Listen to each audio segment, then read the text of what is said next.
細細個，人人都有自己嘅夢想。我記得細細個嘅時候，我已經好中意影相，去到邊就影到邊。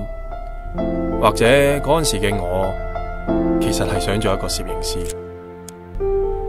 讀書嘅時候，我同好多人都一樣嘅，喺成長嘅過程裏面，好似突然間失咗憶咁樣，完全忘記咗細細個喺我嘅志願裏面寫咗啲乜嘢。後來我愛上咗唱歌，而嗰一部陪住我成長嘅相機，咁就遺忘咗。長大之後，發現好多細個嘅時候嘅畫面都開始變得好朦。終於有一日，我放低手頭上嘅工作，重新拎起相機，花草依然茂盛，但背後原來已經面目全非啦。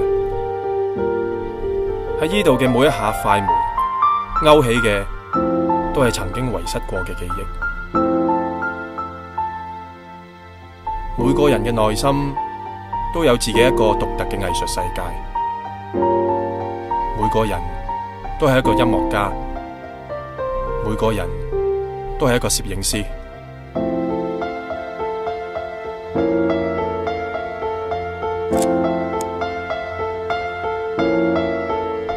我係周柏豪，我係一個攝影師。